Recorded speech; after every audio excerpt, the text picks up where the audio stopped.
Milton! Milton! Nako, wala yatang tao dito sa bahay ni Milton. Abay, wala sumasagot eh. Baka naman napasarap na naman ang tulog. Tatawag na nga lang ako uli. Milton! Milton! Mukhang wala talagang tao. Ay nako, hindi bale. Uuwi ko na lang itong sinampalukang manok na ibibigay ko sana kay Milton. Sayang, hindi niya matitikman ang aking specialty. Nako, makauwi na nga lang. Ako na lamang ang uubos nito. Nagsawa na sa kakatawag si Aling Sebia sa kapitbahay niyang si Mang Milton dahil walang sumasagot. Kaya nagpa siya ang matanda na bumalik na lamang sa bahay niya. Subalit pagpali niya para umuwi ay siya namang dating ni Mang Milton galing sa kung saan. Muntik pa silang magkabungguan. Ganun na lamang ang gulat ni Aling Sebia. Kaya naman, ang dala niyang ulam na sinampalukang manok na nakalagay sa isang mangkok ay natapon sa muka ni Mang Milton. Aray ko! Aray ko ang init! Diyos ko naman! Naku po, pasensya na. Hindi ko sinasadya. Teka lang, at pupunasan ko ang mukha mo nitong saya ko. Yumuko ka! Dalian mo, Milton! Yumuko naman si Mang Milton upang mapunasan ni Aling Sebia ang mukha niya na natapunan ng mainit na sabaw ng sinampalukang manok. Kaya lamang ay bigla din siyang pinigilan ng matandang lalaki. Napangiwi pa ito at napasimangot dahil tila hindi nagustuhan ni Mang Milton ang kanyang naaamoy. Okay na! Ayos na ako, Sebia! Salamat na lang! Pero basa pa ng sabaw ng ulam ang pisngi mo. Ipupunasan ko. Hindi na. Salamat na lang. Okay na ako. Ikaw naman kasi, ba't mo ipinaligo sa akin yung sabaw na dala mong ulam? Dangang kasi, ginulat mo ko, Milton eh. Bigla ka sumulpot sa likuran ko. Buong akala ko pa naman nasa loob ka ng bahay mo at natutulog. Abay, kanina pa ako tawag dito at walang sumasagot. Pasensya na rin, Sebia. May pinuntahan kasi ako. Hayan tuloy. Nasayang yung ulam na ibibigay ko sana sa'yo. Natapon lang. Hindi bale. Salamat na lamang, Sebia. Kahit hindi ko natikman ang dala mong ulam. Sa tingin ko masarap pa naman. Dahil kahit papano nalasahan ko. Nalasahan mo natapon nga. Di nga ba sa mukha ko natapon? Kaya nalasahan ko yung niluto mong paksiw. Anong paksiw ang sinasabi mo? Sinampalo ka nito. Hindi paksiw. Ay, ganun ba? Basta masarap. Kaya salamat dahil nag-abala ka pang hatiran ako dito sa aking bahay. Kung gusto mo, bibigyan na lang kita ulit. May konti pa naman na natira doon sa bahay Hindi na, Sebia. Baka ikaw naman ang mawala ng ulam pag nagkataon. Salamat na lang uli. Pagkatapos magpasalamat ni Mang Milton, ay pumasok na siya sa bahay niya. Si Aling Sebia naman ay umuwi na rin. Naupo ito sa upuang kawayan. Nanghihinayang siya na natapon lamang ang ulam na pinaghirapan niya na ipapatikim sana niya kay Mang Milton. Matagal na rin silang magkapit-bahay at madalas nagbibigayan ng ulam. Pareho na silang nag-iisa, subalit ang pagiging magkaibigan nila ay hanggang doon na lang. Hindi ito nagkakaroon ng mali siya. Habang nakaupo sa kawayang upuan si Aling Sebia, ay napaisip siya. Dahil kaninang pinupunasan niya ang mukha ni Mang Milton gamit ang kanyang saya, ay tila napangiwi ito at parang hindi nagustuhan ang kanyang naaamoy. Hinawakan niya ang laylayan ng kanyang saya at sinubukang amuyin yun. Biglang namula ang kanyang muka. Nakaramdam siya ng pagkapahiya dahil hindi nga pala kagandahan ang amoy ng kanyang sayang suot. Mas maasim pa sa amoy ng paksiw at mapanghi din yun. Nako po, kaya naman pala hindi maipinta mo ka kanina ni Milton. Nakakahiya sa kanya. Baka kung anong isipin niya, Ay, nako naman. Hindi bale. Babawi na lamang ako sa kanya sa susunod na araw. Magluluto na lang ako ng ibang ulam at bibigyan siya. Pero bago yon, titiyakin ko na mabango ang aking amoy. Samantala, dahil gutom si Mang Milton, nagprito na lamang ito ng itlog upang maging ulam niya. Kahit paano ay nanghihinayang siya sa ibinigay sanang ulam ni Aling Sebia. Kaya nga lang, dahil sa nangyari, ay nasayang lamang yun. Kasalanan din naman kasi niya. Bigla na lang siyang sumulpot sa likuran ng babaeng kapitbahay. Bigla siyang napangiti nang maalala ang pagpunas ni Aling Sebia sa kanyang muka gamit ang palda nito. Napailing na lamang siya. Hindi kasi talaga kaaya-aya ang naamoy niya. Kinabukasan ay maghapong umulan, subalit pagdating ng gabi ay tumila na yon. Yun ang sandaling pinakahihintay ni Mang Milton na huminto ang ulan dahil tiyak na magpipiesta ang mga palakang bukid. Panghuhuli ng mga palaka sa palayan ang isa sa pinagkakakitaan ng matandang lalaki. Ipinagbibili niya yon sa palengke o kaya naman ay inaalok niya sa mga dati na niyang customer. Inayos na niya ang mga kailangan dalin sa panghuhuli ng palakang bukid. Flashlight, isang basket na may takip na yari sa kawayan at dala rin niya ang kanyang itak para sa anumang hayop na maaaring umatake sa kanya. Maingay ang mga palaka nang marating niya ang palayan. Wala nang tanim na palay doon dahil katatapos lamang ng anihan. Kaya malaya siya makakapanghuli ng palakang bukid na walang mapipinsalang pananim. Halos nangalahati ang basket na dala ni Mang Milton. Masaya siya dahil tiyak malaki-laki ang kanyang kikitain. Bukod doon ay may pang-ulam pa siya. Nag-iisa na sa buhay ang matandang lalaki. Balo na siya. May 5 taon na ang nakalilipas nang mamatay sa sakit ang asawang si Lumen. Hindi sila nagkaroon ng anak. Tinanggap na nila ang kapalarang yon. Naging malungkot si Mang Milton sa pagpanaw ng kanyang asawa. May nagbibiro nga sa kanya na mag-asawa na lang uli. Pero para sa kanya, sapat na yung isang asawa lang. Masaya na siyang alalahanin na lamang ang masasayang araw na kasama pa niya ang pinakamamahal niyang asawa na si Lumen. Papauwi na mula sa pangunguha ng mga palakang bukid si Mang Milton nang may marinig siyang tila umiiyak. Napahinto siya sa paglalakad.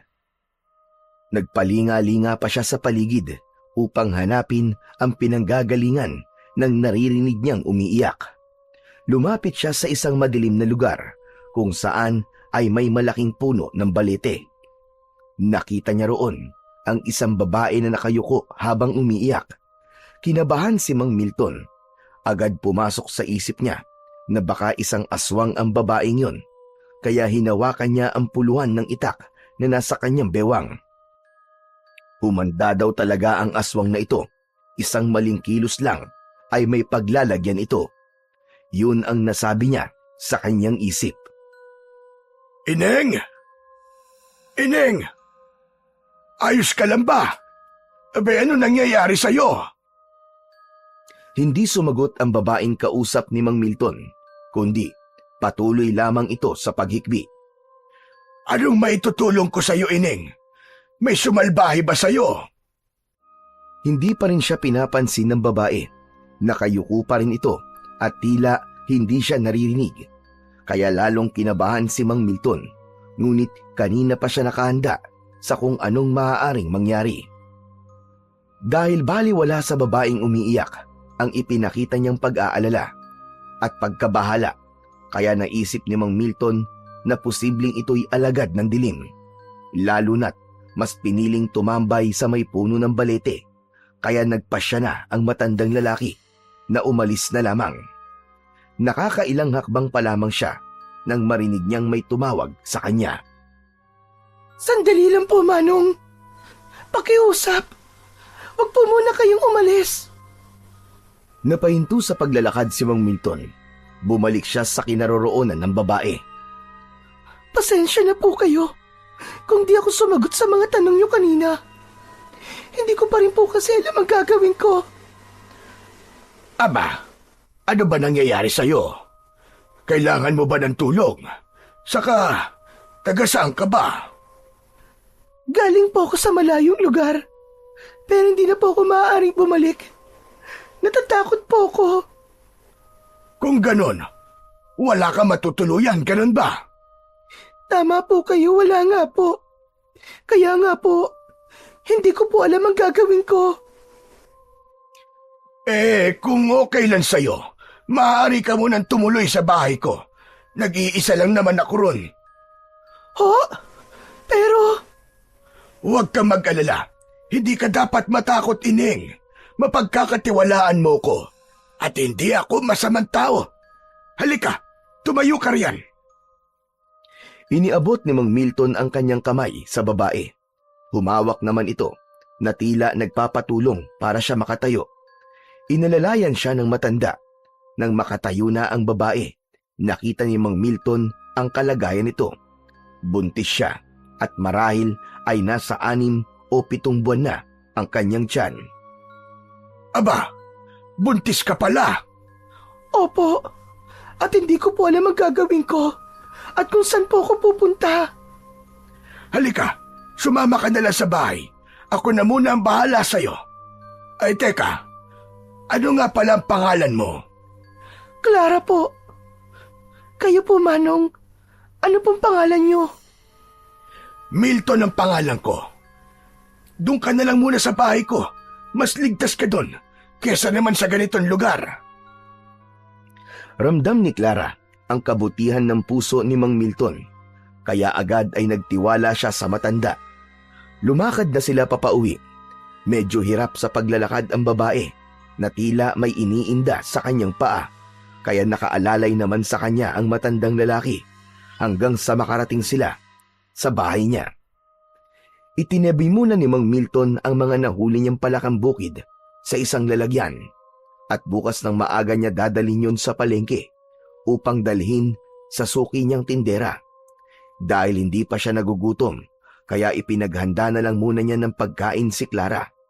Buti na lang, may natira pang kaning lamig at pritong isda, kaya yon ang kanyang ibinigay sa babae upang malamnan ang tiyan ng kanyang tinulungan. O heto, kumain ka muna.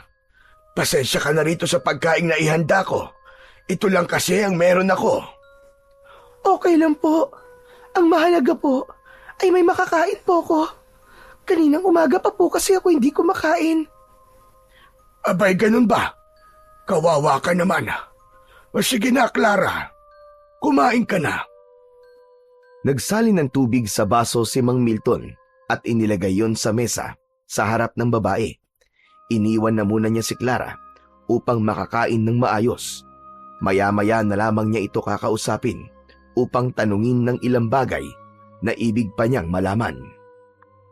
Nang tapos nang kumain si Clara at saglit na ring nakapagpahinga, ay lumapit na sa kanya si Mang Milton. Yun na nga ang sandali para makausap niyang muli ang babae na kanyang tinulungan. Hindi na nagtanong pa ang matanda, kundi kusa na nagkwento si Clara tungkol sa buhay niya. Nalaman ni Mang Milton na biktima pala ng pangahalay si Clara.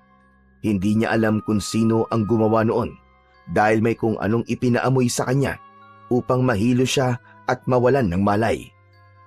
Saka na ginawa sa kanya ang makamundong pagnanasa ng lalaking lumapastangan sa kanya. Nang malaman naman ng lalaki na kanyang minamahal ang nangyari sa kanya at ang kanyang pagdadalang tao, sa halip na kaawaan siya at intindihin, ay pinaratangan pa siya ng pagtataksil, saka basta na lamang siyang iniwan. Dahil ulila na sa mga magulang si Clara, wala na siyang mapupuntahan. Naghahanap siya na mapapasukan kahit kasambahay. Kaya lamang, dahil sa kanyang kalagayan, ay pinapaalis din siya hanggang nagpalaboy-laboy siya sa kung saan-saan. Magulong-magulo na ang isipan ni Clara at kung ano-ano na ang naiisip nang matagpuan siya ni Mang Milton sa ilalim ng puno ng balete. Marahil, pinag-adya ng kapalaran na mapadpad siya sa lugar na yon dahil naroon ang taong makakatulong sa kanya. Panay ang agos ng luha ni Clara nang ikwento niya kay Mang Milton ang masaklap niyang kapalaran. Tapos na ang pagkikwento niya, pero hindi pa rin matapos-tapos ang pagpatak ng kanyang mga luha mula sa kanyang mga mata. Tama na, Clara. Tahan na. Huwag ka nang umiyak. Handa kitang tulungan. Salamat po. Maraming salamat po, Mang Milton. Nag-iisa na ako sa buhay. At marahil kung nagkaanak kami ng asawa ko, baka kasing edad mo siya. Nasaan po ang asawa niyo, Mang Milton? Ilang taon na siyang patay, Ining. Okay lang po ba talaga sa inyo na dumito na lang po muna ako? Oo naman. Sabi ko nga sa'yo, handa kitang tulungan dahil naaawa ko sa'yo. Lalo na sa'yo magiging anak. Abay, kawawa siya. Wala siyang kasalanan sa nangyari sa'yo. Kaya nga po, kahit napakasakit po ng sinapit ko, pinili ko pa rin po na ipagpatuloy ang pagbubuntis ko at isilang siya. Dahil wala po siyang kasalanan. Isang bagay yon na hinahangaan ko sa'yo. Ang buhayin ng bata na dinadala mo. Kaya gusto kitang tulungan. Mang Milton, pwede po bang itay na lamang po ang itawag ko sa inyo? Aba, oo naman. Mas ikatutuwa ko yon. Dahil hindi lang ako magkakaroon ng anak, kundi magkakaroon din ako ng apo. Totoo sa puso ni Mang Milton ang nadaramang kasiyahan. Nawala man ang kanyang asawa. Sa pagdating naman ni Clara ay alam niyang magkakaroon na uli siya ng isang bagong pamilya. Ngunit ang kabutihang ipinakita ni Mang Milton kay Clara ay tila kwinestyon ng kaibigan niyang si Aling Sebia. Aba, Milton, ako'y nagpapaalala lamang sa'yo, hane. Baka mamaya ipagsisihan mo yung ginagawa mong pagtulong sa babaeng yan. Alam ko naman ang ginagawa ko, Sebia. Sabi mo nga, ay nakita mo siya na naroon sa puno ng balete, di ba? Paano kung masamang nilalang yan at may plano sa'yo ng masama? Ikaw talaga matanda ka. Abay kung ano-ano na lamang ang iyong iniisip. Milton, iba na ang panahon ngayon. Yung mga kampon ng kadiliman na yan, iba-ibang ginagawang paraan para makapambiktima. Paano kung pinagpaplanuhan ka na pala ng masama ng babaeng yan? Ikaw rin. Sebia, salamat sa malasakit mo sa akin. Pero alam kong hindi gaya ng iniisip mo si Clara. Ako'y nagpapaalala lamang sa'yo dahil para din yon sa kabutihan mo. Ang naging pagkontra na yon ni Aling Sebia ay hindi naging lingid kay Clara. Kaya nga, nahihiya si Mang Milton kay Clara. Clara, narinig mo naman siguro yung mga sinabi kanina ni Sebia. Abe, pagpasensyaan mo na lamang ang matandang yon. Naiintindihan ko po siya, Mang Milton. Lalo na't matagal na po kayo magkaibigan. Nag-aalala lang po siya sa inyo. Tsaka, alam mo iya, sa ganda mong yan, pagkakama ng kanyang isang kampon daw ng kadiliman, aba pambihira naman talaga ang babaeng yon. Pinapatawa niyo naman po ako. Totoo ang sinabi ko sa iyo, Clara. Pero, hayaan mo na lang, huwag mo na lang pansinin si Sebia. Matagal ng pakialamero yun eh. Dinoble ni Mang Milton ang sipag mula nang dumating si Clara sa bahay niya. Bilang ganti ng babae sa ipinakitang kabutihan ni Mang Milton ay siya na ang umako ng mga gawaing bahay. Sapagkat isa nga sa mga pinagkakakitaan ni Mang Milton ang panguhuli ng palakambukid sa palayan, lalo na kapag katatapos lang ng ulan ay ginagawa niya ito sa gabi. May mga pagkakataon na hindi muna tumutuloy ang matanda sa lugar ng palayan para manghuli ng palakambukid, kundi may iba pang lugar siyang pinupuntahan. Lugar na nakakubli at lihim sa ibang tao ang pagpunta niya rito. Katulad ng pagkakataong yun, muling nagtungo roon si Mang Milton. Isang nakatagong lugar yun na may matataas na puno at puno ng masukal na damo. may ilang lalaki siyang kinausap sa nasabing lugar. Tila mahalaga ang kanilang pinag-uusapan. Ng mga pagkakataong yon ay hindi lang sila basta nag-uusap, kundi meron silang pinagtatalunan. Matagal-tagal din ang naging pananatili roon ni Mang Milton. Subalit, tila hindi pa rin naging maayos ang pag-uusap nila ng mga lalaking naroon. Kaya lang, iniwan na niya ang mga ito upang magtungo na siya sa pangunguha ng palakang bukid na kanilang ipagbibili kinabukasan. Wala namang ibang gagawin si Clara, kaya minsan ay sinasamahan niya si Mang Milton sa pagbibenta sa bayan. Itay, nabili po lahat ng dala natin palakang bukid. Kinulang pa nga. May mga naghahanap pa. Para kasing karning manok din ang lasa ng karning palakang bukid, Itay. At mas mura pa. Sana sa susunod na araw ay dapat mas marami akong mahuli para mas malaki ang kitain natin. Siya nga pala, Clara. Bago tayo umuwi, ay dadaan muna tayo sa tindahan ng mga damit. Bakit po, Itay? Para naman na madagdagan ang mga damit mo.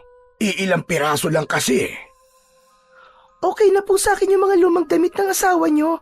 Maayos pa naman po. Pero lumang-luma na ang mga yun. Kailangan mo yung bago para kapag may pupuntahan ka, may maayos ka namang maisusuot. Saka, bibili na rin tayo ng ilang gamit ng magiging apo ko. 1 buwan na lamang manganganak ka na, hindi ba? Nakakahiya naman po kasi sa inyo, Itay Milton. Ay nako, hindi ka na dapat mahiya sa akin. Saka di ba, tatay mo ko at apo ko yung isisilang mo. Kaya ang gusto ko sa apo ko ay meron siyang magagandang damit paglabas niya. Sige po, Itay. Kayo po ang bahala. Maraming salamat po ulit sa inyo. Hindi na kumontra pa si Clara sa gusto ni Mang Milton. Wala pa naman ang kanyang anak ay ramdam na niya ang pagmamahal dito ng matanda. Kaya alam niya ngayon pa lang na napakapalad ng kanyang anak dahil may makakagisnan na yung lolo. Si Mang Milton ang pumili ng mga kailangan ni Clara sa panganganak. Nag-iipon na sila ng gamit para bago pa magsilang ang babae ay kumpleto na ang mga kailangang gamit. Lumipas pa ang mga araw hanggang sa sumapit na nga ang pagsisilang ni Clara sa kanyang anak. Ano? Ano bang nararamdaman mo, Clara? Sobrang sakit na po ng tiyan ko, Itay Milton. Parang manganganak na po yata ako. Aray! Aray ko! Sandali. Huwag ka munang manganganak. Tatawag lang ako ng hilot. Sandali lang, Clara. Bago pa tumawag ng hilot si Mang Milton, ay inayos na niya ang higaan ni Clara. Saka nagmamadaling lumabas ng bahay ang matanda upang puntahan ang hilot na may 1 kilometro rin ang layo mula sa bahay niya. Bago pa dumiretso sa bahay ng hilot si Mang Milton, ay sumaglit siya sa bahay ni Aling Sebia. Nakiusap na tignan si Clara habang hindi pa siya dumarating. Pumayag naman si Aling Sebia sa pakiusap ni Mang Milton. Pinuntahan niya si Clara. Hindi ko na po kaya, Aling Sebia.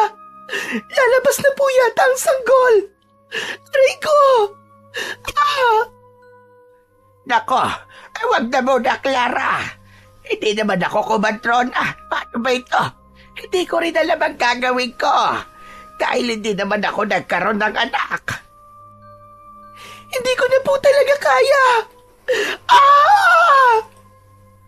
Isang mahabang ire ang pinakawalan ni Clara. Lumabas ang sanggol, kaya natataranta si Aling Sebia sa dapat niyang gawin. Pero kailangan niyang tulungan ang nanganganak na si Clara. Kumuha siya ng lampin at binalot doon ang sanggol. Naku po, Milton, nasaan ka na ba? Bakit wala ka pa? Ang tagal-tagal mo naman. Lumabas na ang apo mo. Aling Sebia! Aling Sebia! Ano po ang anak ko? Lalaki, Clara. Isang malusog na sanggol na lalaki ang anak mo. Lalaki po ang apo ni Itay Milton. Jack na matutuwa si Milton nito. Alam kong lalaki ang gusto niyang maging apo. Aling Sebia, gusto ko na pong matulog. Pagod na po ako. Teka, sandali lang, Clara. Huwag ka na munang matulog. Bawal ka pang matulog. Mamaya na lang. Saka darating na ang Itay Milton mo kasama ang kumadrona para asikasuin itong anak mo. Antok na po ako, Aling Sebia. Hindi ko na po kaya. Hindi na napigilan ni Clara ang antok at pagod, kaya ipinikit na niya ang kanyang mga mata. Nako po, natulog na nga. Wala pa rin tigil ang pag-iyak ng sanggol na nakabalot sa lampin at kalong-kalong ni Aling Sebia. Paano ba ito? Hindi ako marunong mag-alaga ng bata. Tigil na, baby. Tahan na. Darating din ang lolo Milton mo. Lumipas pa ang mga oras bago dumating sina Milton at kasama nito ang kumadrona. Sebia! Sebia, ano nangyari? Diyos ko, kabatanda ka. Pagkatagal-tagal mo, nanganak na siya. Heto ang apo mo. Salamat naman at tumigil din sa pag-iyak. Abay, hindi ko na talaga alam ang gagawin ko. Hindi pa naman ako nagkaroon ng anak kahit kailan. Aling Huling, kayo na po ang bahala kay Clara. Nilapitan ng kumadrona si Clara upang alamin ang kalagayan nito. Subalit, paghawak niya sa babae, ay natigilan siya. Naku po! Abay, bakit, Aling Huling? Hindi na siya humihinga. Patay na siya. Gulat at hindi makapaniwala si Mang Milton sa sinabi ng kumadrona. Ganon din si Aling Sebia, na kagad na inalihan ng takot at pangamba. Sandali. Wala akong kasalanan dyan. Wala akong masamang ginawa sa kanya, Milton. Ano ka ba naman, Sebia? Bakit ka ba natatarantat na tatakot? Pambihira baka mamaya isipin mo na kasalanan ko nangyari kay Clara. Wala akong alam dyan. Pinapayapa ni Mang Milton si Aling Sebia. Nauunawaan niya ang takot at pagkakataranta nito. Lalo na't nag-iisa lang siya ng mga anak si Clara. Wala rin siyang dahilan upang sisihin ang matandang babae. Napamahal na kay Mang Milton si Clara, kaya naging masakit din sa kanya ang pagpanaw ng babae. Humingi ng tulong ang matandang lalaki upang mabigyan ng maayos na libing si Clara. Hindi rin iniwan ni Aling Sebia si Mang Milton at namalagi ang pagdamay nito hanggang sa mailibing ang babae. Sa pagkamatay ni Clara, naiwan kay Mang Milton ang sanggol na pinangalanan niyang Owen. Siya ang tuwirang nag-alaga, nagbigay ng pangangailangan. At dahil nagtatrabaho din si Mang Milton, kaya may mga pagkakataon na pinakikiusapan niya si Aling Sebia na mag-alaga kay Owen. Pasensya ka na, Sebia. Meron kasi akong pupuntahan at hindi ko maaaring isama si Owen. Baka mahirapan lang ang bata at magkasakit pa. Ay, huwag kang mag-alala, Milton. Ako na muna bahala dito sa apo mo. Oo, Owen. Dito ka na muna sa lola Sebia mo, ha? Hindi kasi kita maaaring isama. At saka, marami pa akong gagawin. Nakatingin lamang ang sanggol na si Owen kay Mang Milton. 7 buwan na ang bata at naggagapang na rin at may kalikutan, kaya kailangan talaga ang tuwirang titingin dito. Yung pamalit niyang damit, lampin at saka yung gatas ay narito sa loob ng bag, Sebia. Ako na bahala dyan, Milton. Sige na, umalis ka na at makatanghaliin ka sa lakad mo. Salamat. Hayaan mo. Pipilitin kong makauwi kagad bago pa dumilim. Ano ka ba naman, Milton? Okay lang kahit gabihin ka. Huwag mong alalahanin si Owen. Magiging okay siya. Saka nawiwili rin ako mag-alaga dito sa apo mo. Alam mo namang hindi ako nagkaapo, hindi ba? Kaya parang apo ko na rin siya. Dahil may tiwala at palagay ang loob ni Mang Milton kay Aling Sebia, kaya alam niyang hindi nito pababayaan ang bata, kaya nakakatiyak siya na maaalagaan mabuti ang apo niya. Matulin pang lumipas ang mga taon, napagtiyagaan ni Mang Milton na alagaan at ibigay ang pangunahing pangangailangan ni Owen. Naging katulong niya sa pangangalaga si Aling Sebia.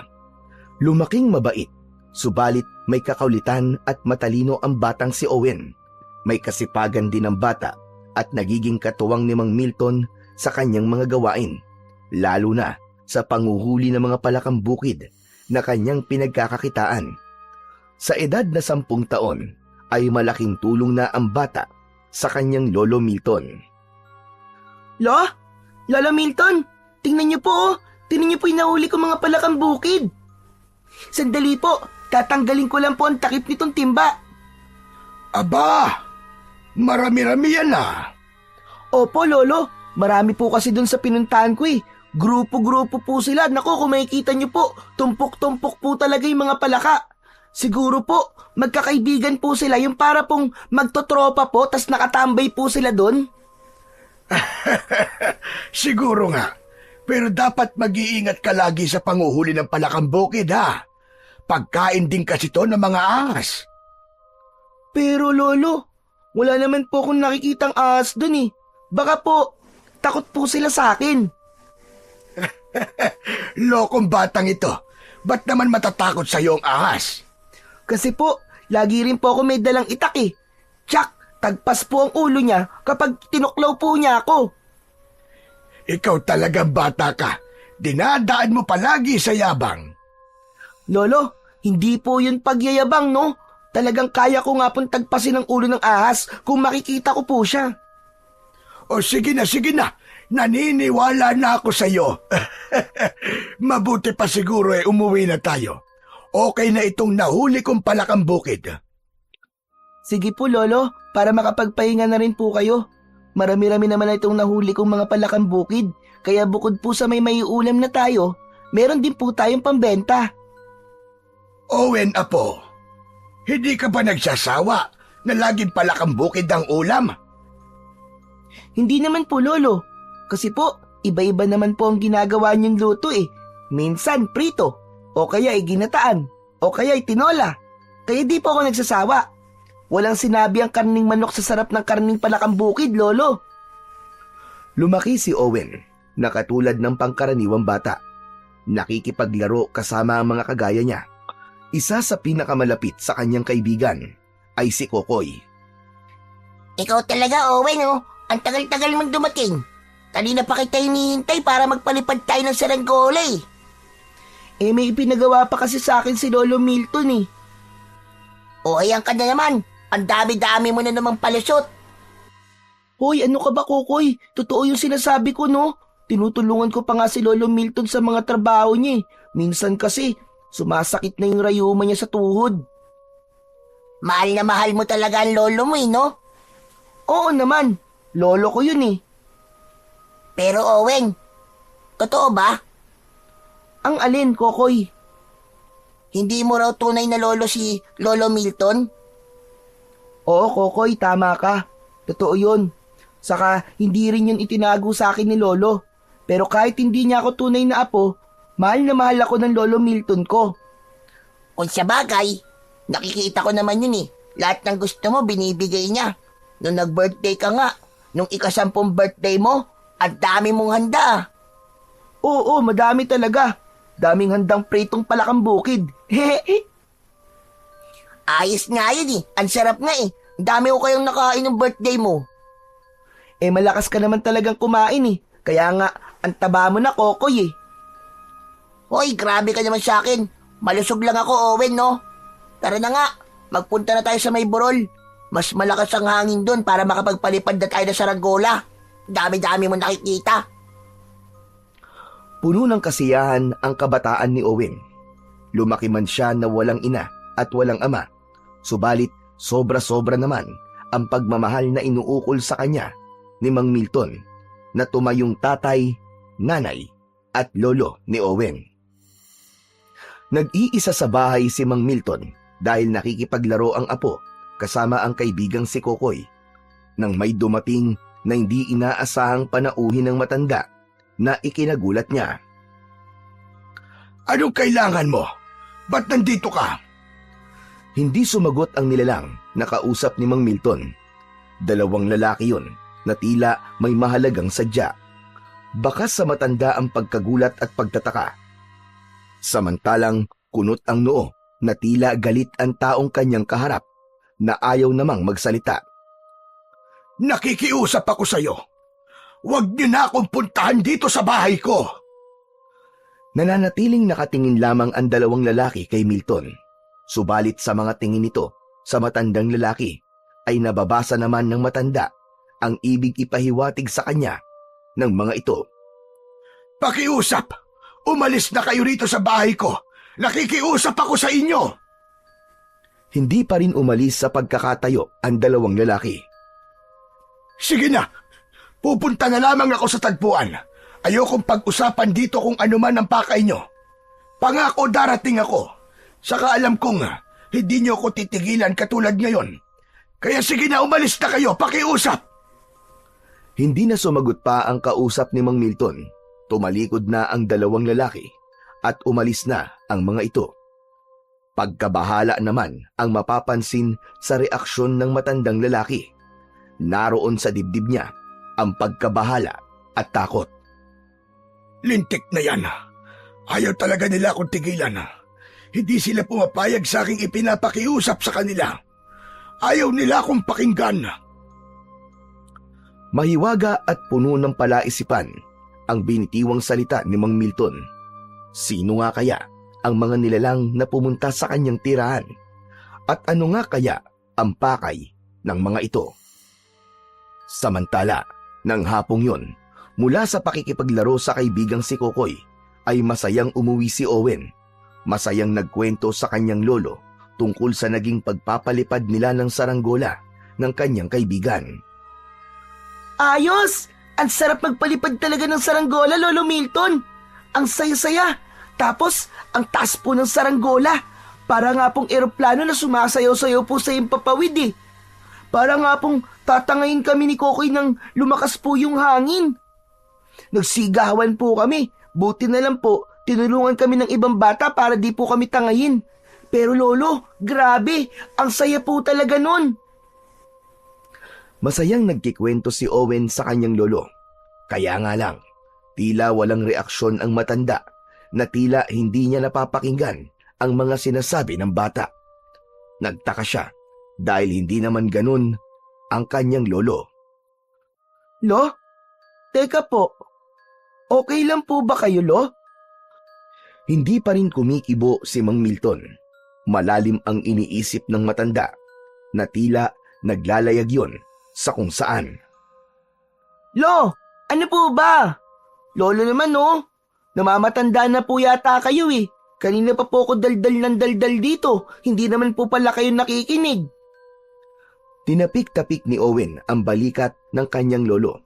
Saka palang napansin ng matanda na katabi na pala niya ang kanyang apo.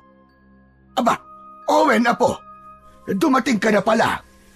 Lolo Milton, kanina pa po ako nandito. Ang dami-dami ko na nga pong kinikwento sa inyo eh. Abay, ganun ba? Hindi kita kasi napansin. Paano niyo po ako mapapansin? Ang layo-layo po ng tingin niyo. Parang may malalim po kayong iniisip. Naku po Lolo mag-iingat po kayo sa pag-iisip ng malalim. Baka malunod po kayo. Abay, lokong bata ito.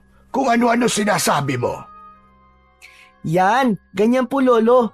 Dapat po sa inyo ngumingiti. Para po kasing pasan niyo po ang buong mundo eh.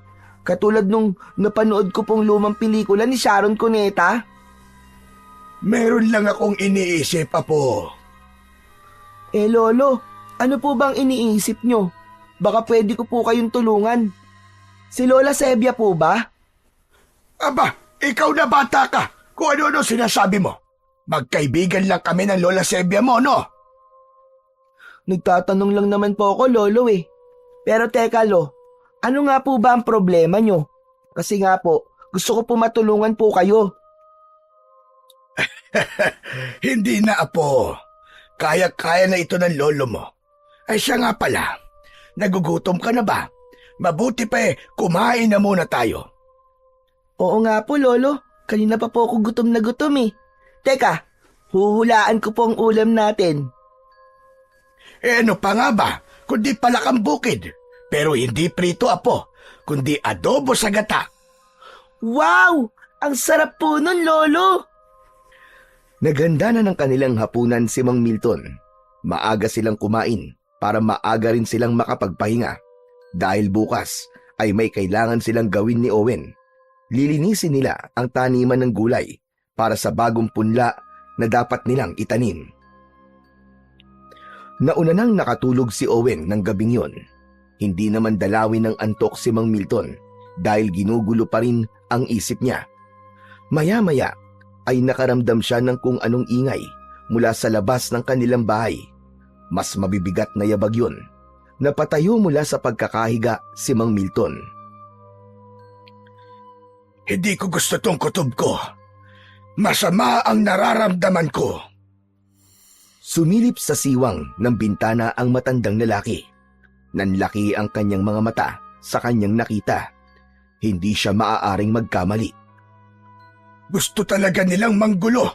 Hindi talaga sila titigil.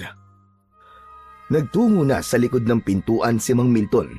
Kinuha niya mula sa pagkakasabit sa dingding ang isang buntot ng pagi. Mga lintik kayo. Ngayon ay magkakasubukan talaga tayo. Gusto nila akong sagarin. Pwes, magkaalaman na. Lumabas ng bahay ang matandang lalaki. Pagkalabas niya ng bahay, ay agad na bumungad sa kanya ang isang nakakakilabot na aswang asbo. Ang uri ng aswang na may kakayahang magpalit ng anyo, katulad ng mabangis na hayop. Sige, halika rito. Lumapit kang damotes ka. Umatake ka para makita mo ang hinahanap mo. Ipapatikim ko sa iyo ang hagupit ng aking hawak na buntot ng pagi. Hindi man lang nagpakita ng pagkabahala ang aswang na nasa harapan na ni Mang Milton, kundi lalo lamang itong nagpakita ng galit at bagsik. Umatungal ito at ipinakita pa sa matanda ang kanyang malalaki at matutulis na pangil. May paganyang-ganyang ka pa. Akala mo yata'y matatakot ako sa mga pangil mo. Umastang aatake ang aswang.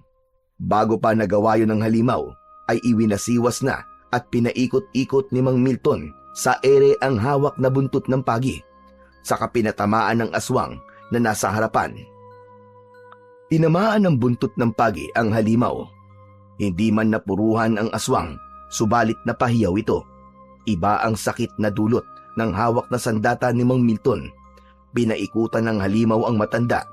Kumukuha ng buwelo para umatake. Naging handa naman ang matanda. Sinasabayan niya ang pag-ikot din ang bawat galaw ng halimaw.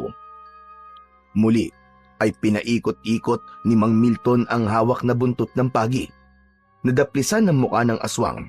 Lumikha yun ng sugat dahil humiwa sa katawan na tila may konting laman pang sumama, kaya lalo lang pumalaw ang aswang. O ano?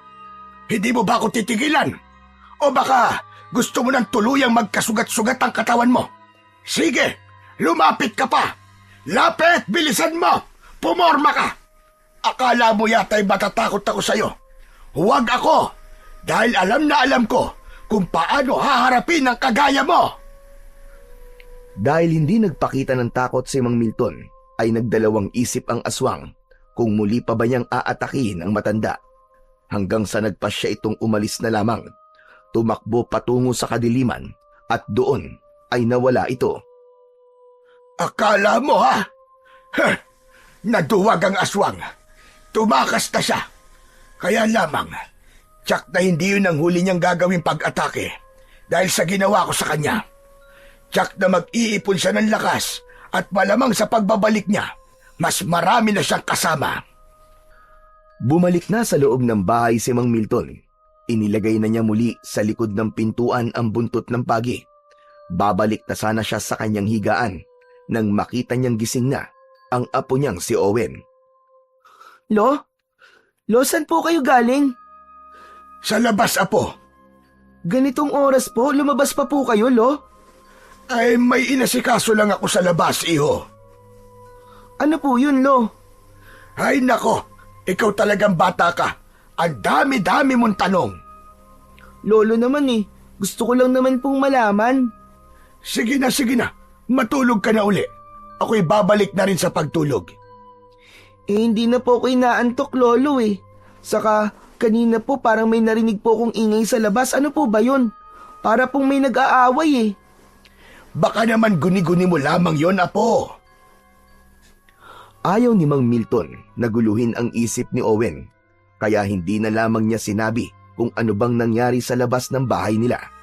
Laking pasasalamat din niya na hindi inalam ng bata ang pinagmulan ng narinig niyang ingay. Nang sumunod na araw, ay nagkausap sina Aling Sebia at Mang Milton. Hindi magkandatuto ang matandang babae sa pagkikwento kay Mang Milton tungkol sa kanyang mga nakita. Nako, Milton, kitang-kita ko. Totoong pinahanga mo ako. Biruin mo, nagawa mong harapin ang aswang na yon nang ikaw lamang mag-isa at hindi ka man lang nagpakita ng takot sa kanya. Nakita pala ni Aling Sebia ang ginawa nito nung mga nakaraang gabi. Salamat talaga sa iyo, Milton, ane. Dahil kung hindi mo hinarap ang halimaw na yon, malamang nagpunta na yon sa bahay ko at baka may ginawa pa sa akin. Nako, baka gawin akong pagkain noon. Hindi yun pupunta sa bahay mo, Sebia. Abay, paano mo naman natitiyak yon? Kahit paano, ay pihikan din ng mga aswang. Ayaw nila sa lasang panis. Abay, pambihira naman ito matandang to. Grabe ka naman sa akin. Bakit? Lasang panis na ba ako? Dahil matanda na ako, ganun ba? Nagbibiro lamang ako, Sebia. Huwag mo namang masyadong seryosohin ang mga sinabi ko. Gusto lang kitang pangitiin. Pero totoo, Milton. Natakot ako nang makita ko ang aswang na yon doon sa may bahay mo. Hindi ko rin inaasahan ang bigla niyang pagsalakay sa bahay ko. Nagulat din ako, Sebia. Pero Milton, nagtataka lang ako. Bakit ang bahay mo lang? Abay, marami naman bahay dito sa lugar natin, hindi ba? Nagkataon lang siguro na unang nakarusunadahan na puntahan ng aswang na yon ang bahay ko. Dapat talaga sa panahon ngayon doblehin na natin ang ating pag-iingat. Kaya mag-iimbak ako ng maraming bawang at asin. Aba, Sebia, samahan mo na rin ng toyo at suka. Abay, bakit, Milton? Takot din ba sa toyo at suka ang mga aswang? Abay, malay ko. Para kapag may dumating na aswang at nahuli mo, di pwede mong adobohin. Nako, ikaw talaga matanda kay puro kakalokohan. Pero teka, ano nga kaya ang lasa ng adobong aswangan Gusto mo ba matikman, Sebia? Ipaghahanda mo ba ako? Kung gusto mo ba, para sa susunod na may umataking aswang, ay huhulihin ko na at iaadobo ko para makatikim ka na. Likas na kina Mang Milton at Aling Sebia ang magbiruan. Matagal na rin silang magkakilala at magkapitbahay, kaya alam na nila ang ugali ng isa't isa. Samantala, mula nang umatake ang aswang asbo sa bahay ni Mang Milton, ay madalas hindi na makapagtulog ang matandang lalaki. Lagi siyang nag-aalala para sa kanila ng apong si Owen. Kanina pa tulog na tulog ang bata. Napagod sa pagtulong sa kanyang lolo sa mga gawaing bukid, pati na rin sa pakikipaglaro kay Kokoy. Ang totoo'y hindi inuobliga ni Mang Milton na tulungan siya ng apo sa mga gawain niya. Sadyang may kusa ang bata. Marunong siyang makiramdam, kaya alam niya kung kailan siya dapat tumulong sa kanyang lolo. Pinagmamasdan ni Mang Milton ang apo niya habang natutulog. Naisip niya na napakabilis talaga ng panahon. Parang kailan lang nang iwan si Owen ng inang si Clara na namatay sa panganganak. Sa simula ay nahirapan si Mang Milton kung paano palalakihin ang bata. Subalit ngayon ay malaki na ang pakinabang niya kay Owen. Napabuntong hininga siya habang nakatingin sa natutulog na bata. Hindi man niya ito kadugo, subalit hindi matatawaran ang pagmamahal niya rito. Kaya may kung anong kumukurot sa dibdib ng matandang lalaki kapag naiisip niya ang tungkol sa kanyang pinaplano. Magiging mahirap at magiging napakasakit nun sa kanya. Hanggang mabilis na natapos ang buong araw. Oh, Apo, akala ko'y nakabihis ka na. Lolo, paano po ako magbibihis? Wala pa po kayong sinasabi sa akin eh. Di nga ba sabi ko sa'yo, aalis tayo. Oo nga po, pero hindi niyo pa naman po sinasabi kung saan po tayo pupunta. Saka ko nasasabihin sa'yo, Apo. Sige na, magbihis ka na. At kailangan na nating umalis para hindi tayo gabihin. Sige na nga po. Kasi naman si Lolo Milton ayaw sabihin sa akin kung saan pupunta eh. Gusto pa yata niya surprise eh. Tama ka, Apo. Gusto ko talaga'y masorpresa ka. Siguro po may pupuntahan tayong party no. Gusto ko po yun, Lolo. Ayos po yun. Tapos maraming handang pansit, ice cream at saka cake. Wala akong sinabing ganyan. Mamaya, maghanap ka ng ganyang pagkain sa lugar na pupuntahan natin. Tinulungan na lamang ni Mang Milton ang apo upang makapagbihis ito, upang mapabilis ang pag-aayos ng bata. Ilang saglit pa ang lumipas at nakahanda na si Owen. May nakausap ng tricycle si Mang Milton na naghatid sa kanila sa bayan. Mula sa bayan ay sumakay muli sila ng jeep para sa mismong lugar na kanilang pakay. Lolo, mukhang malayo po ang pupuntahan natin ah. Hindi naman, Apo. Sakto lang. Lolo, saan po ba talaga tayo pupunta? Malalaman mo rin mamaya. Kung gusto mo, matulog ka muna dahil malayo-layo rin naman ang biyahe natin. Hindi na po, Lolo. Hindi naman po ako inaantok eh. Saka gusto ko po kasing gising ako kapag nasa biyahe po ako para nakikita ko po yung mga dinadaanan po natin. Ay nako, Apo nga kita. Kasi ganun din ako. Mas gusto kong nakikita ang bawat lugar na dinaraanan ng sasakyan. Umabot din ng mahigit 1 oras ang naging biyahe ng maglolo, sakay ng pampasaherong jeep. Naglakad pa ang maglolo patungo sa mismong lugar na kanilang pakay. Gumalagala ang paningin ng bata. Napapakunot ang noo niya habang binabagtas ang sementadong daan. Hanggang sa huminto ang maglolo sa harap ng isang napakalaking gate. Nagdoorbell si Mang Milton at isang lalaki ang nagbukas ng malaking gate. Kanina pa po kayo hinihintay ni Madam. Ganun po ba? Sumunod po kayo sa akin. Walang imik si Owen habang naglalakad na nakahawak sa kamay ng kanyang lolo Milton. Napapahigpit ang hawak ng bata sa kamay ng kanyang lolo.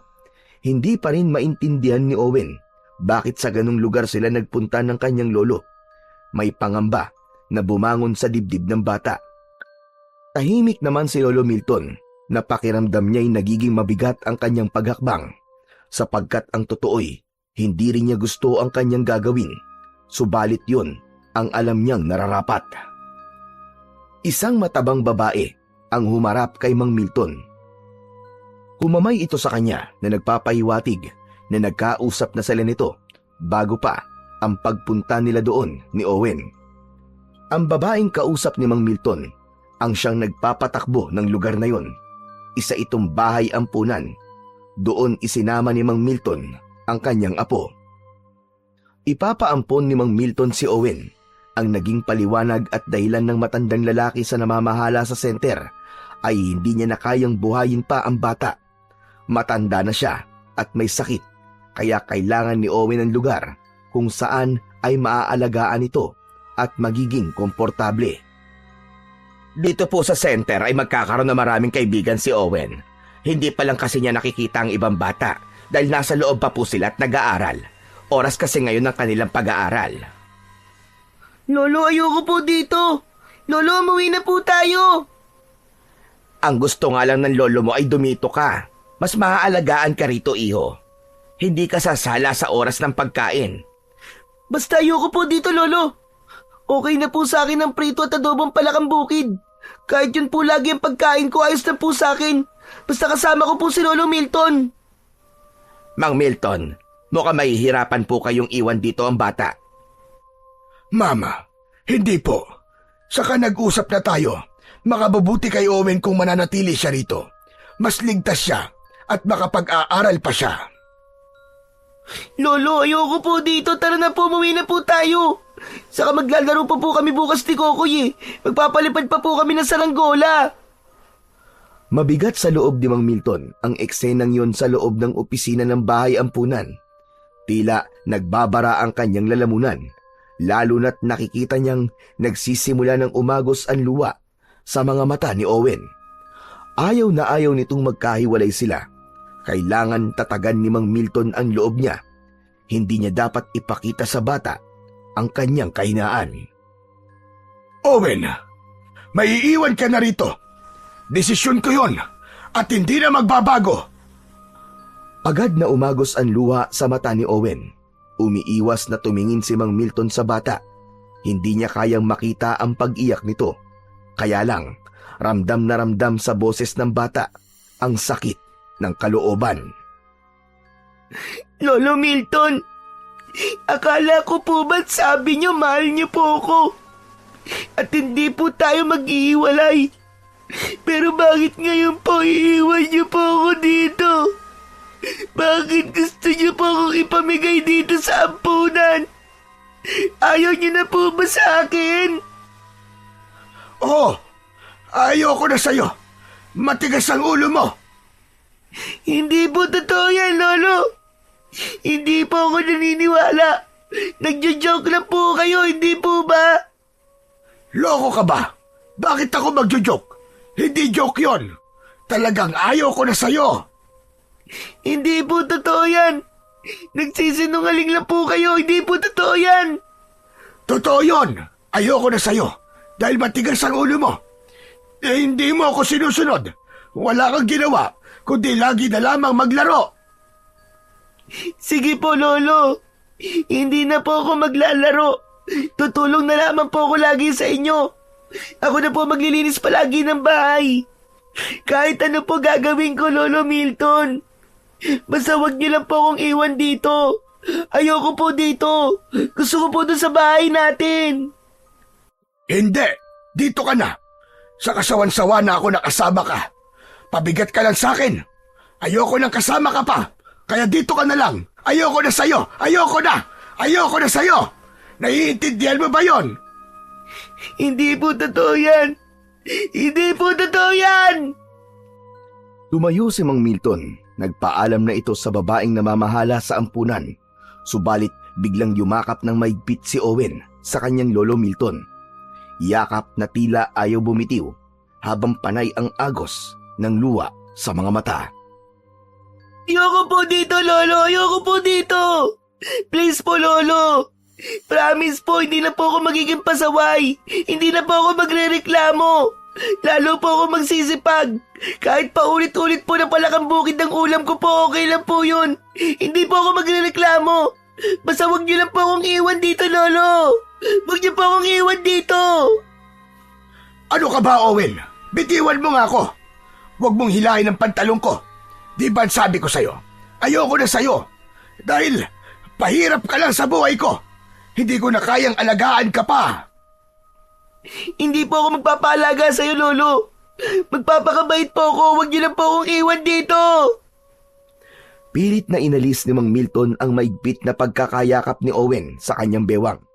Nahirapan siyang alisin yun, kaya nagpatulong na siya sa ilang tauhan ng ampunan upang alisin ang pagkakayakap sa kanya ng bata. Halos pumalahaw sa pag-iyak ang bata habang pinagtutulungang buhatin ng dalawang lalaki at ilayo si Owen. Tuloy-tuloy naman na lumabas na ng bahay ampunan si Mang Milton. Nagsisikip ang kanyang dibdib. Kanina pa, gustong bumuhos ang kanyang luha. Napakabigat sa damdamin niya. Naiwan si Owen sa lugar na yon. Si Owen na itinurong niyang parang tunay na apo. Bumuo ng kanyang buhay at nagbigay ligaya sa kanya. Subalit, kailangan niyang iwan at maghiwalay sila.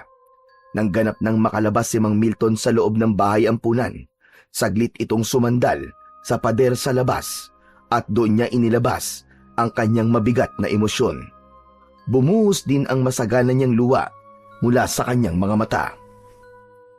Patawad na po. Patawarin mo ang lolo. Pero kailangan kong gawin yun. Dahil ito ang mas makabubuti sa iyo. Para sa iyong kaligtasan. Unang gabi na hindi kasama ni Mang Milton ang apo, hindi siya dalawin ng antok.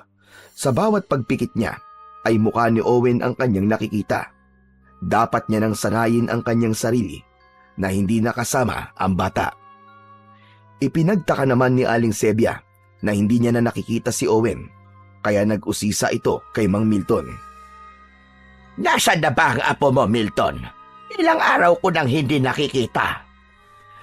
Pinagbakasyon ko muna sa isang kamag-anak sa Pangasinan at baka matagalan siya doon. Pangasinan? Pero ang sabi mo sa akin taga Batangas ka. Saka minsan mo nang naikwento na wala ka ng kamag-anak.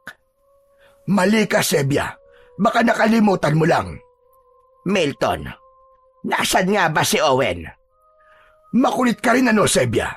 Ang sabi ko nga, nagbakasyon sa bahay ng isang kamag-anak ko. Hindi ako naniniwala sa'yo. Dahil kung nagbakasyon lang yon, ay bakit hindi ka kasama? May mga kailangan akong gawin dito. Kaya siya lang ang naroroon. Inihatid ko lang siya.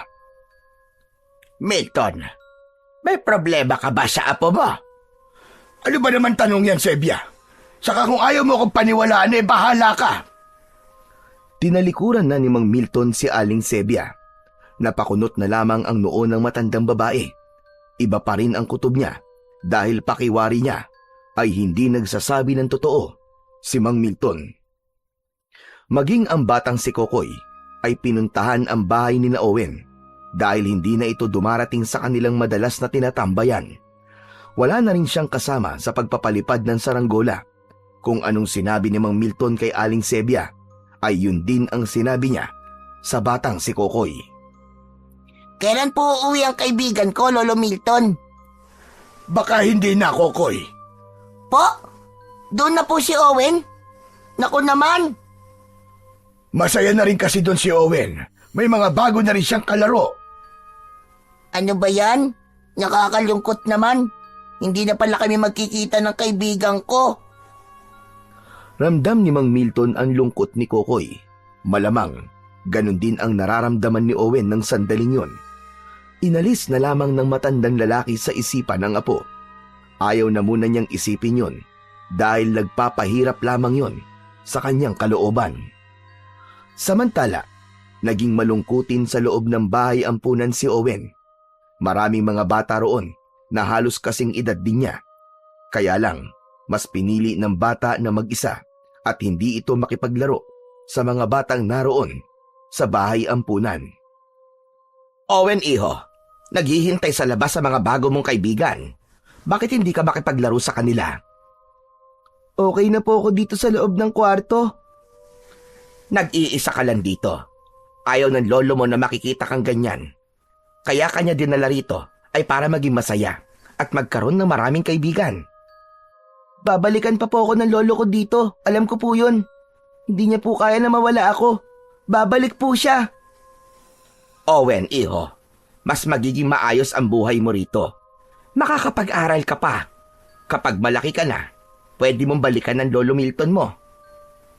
Samantala, ilang araw mula nang dalhin ni Mang Milton sa bahay ampunan ang apong si Owen, ay muling nagkaroon ng hindi inaasahang panauhin ang matandang lalaki. Nagpapahinga noon si Mang Milton. Isang malakas na tadyak ang kanyang naramdaman na tumama sa kanyang tagiliran. Bakit mo ako tinadyakan? Tama lang yan sa'yo, tanda. Hayop ka! Anong kailangan mo sa akin? Basta ka na lamang papasok sa loob ng pamamahay ko. Wala akong pakialam sa'yo. Sabi ko, lubayan niyo na ako. Pabayaan niyo na ako sa buhay na gusto ko. Hindi pwedeng mangyari yon, tanda. Dahil kailangan mo sundin at gawin ang batas na ipinatutupad sa ating lahi. Hindi mo maaaring takasan ang iyong pagiging aswang.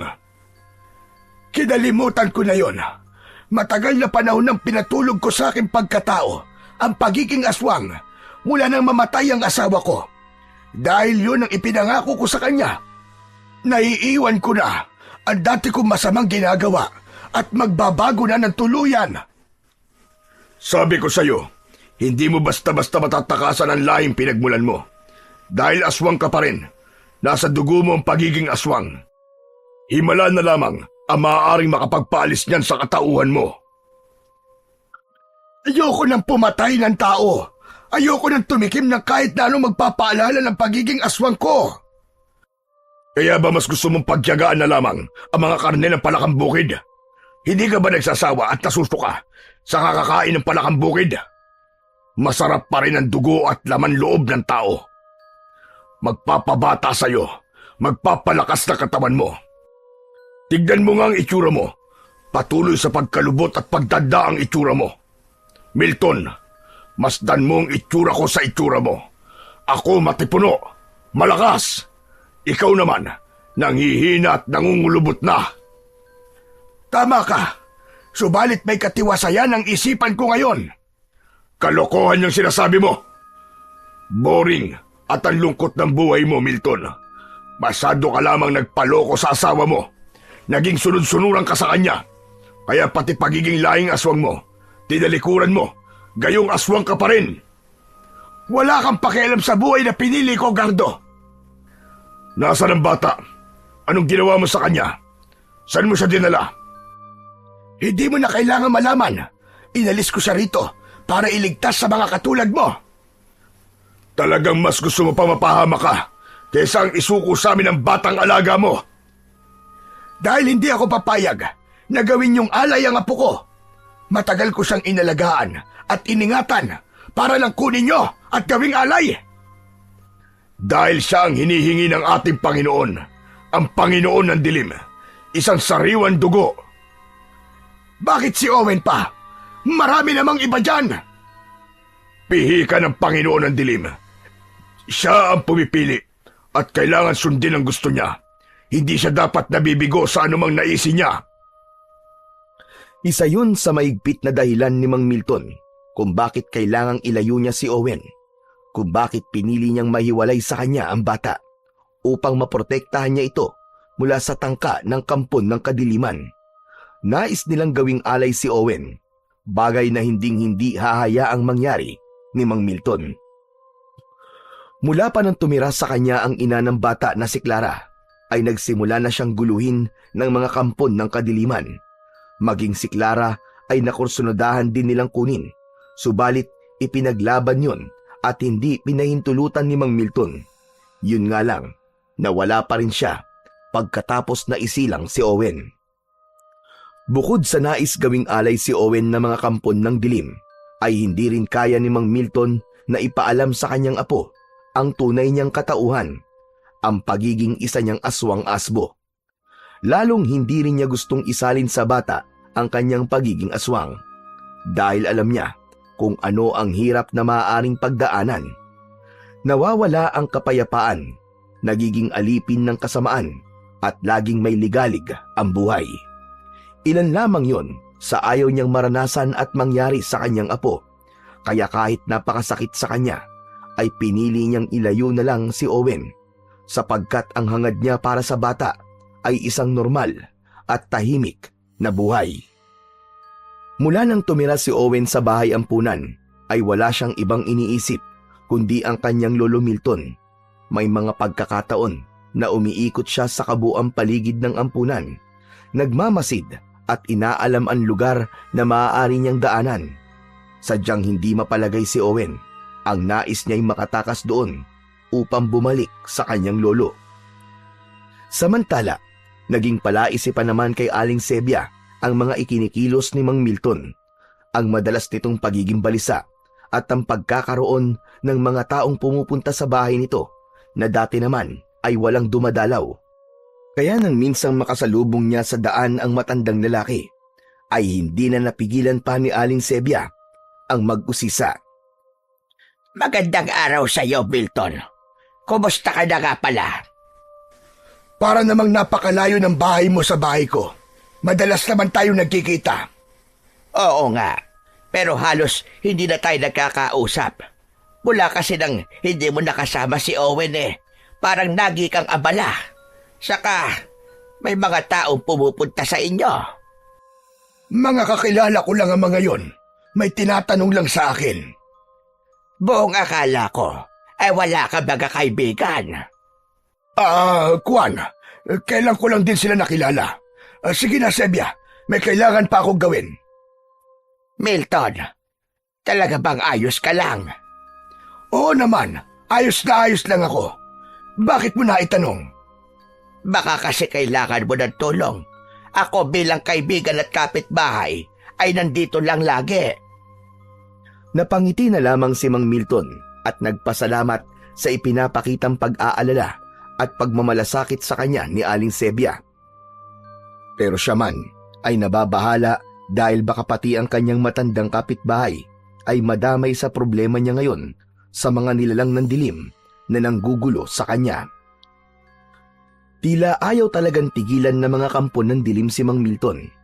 Pilit na hinahanap sa kanya ang apong si Owen na itinago niya sa ampunan. Wala pa rin bang apo mo, Milton? O wala ka talagang planong isuko siya, gaya ng nais ng Panginoon ng Kadiliman? Sabi ko naman sa iyo, Gardo, huwag na si Owen. Hindi ka na makakatanggi pa. Hindi mo maaaring biguin ang ating Panginoon. Iba kasi nararamdaman ng ating pinuno sa batang pinalaki mo.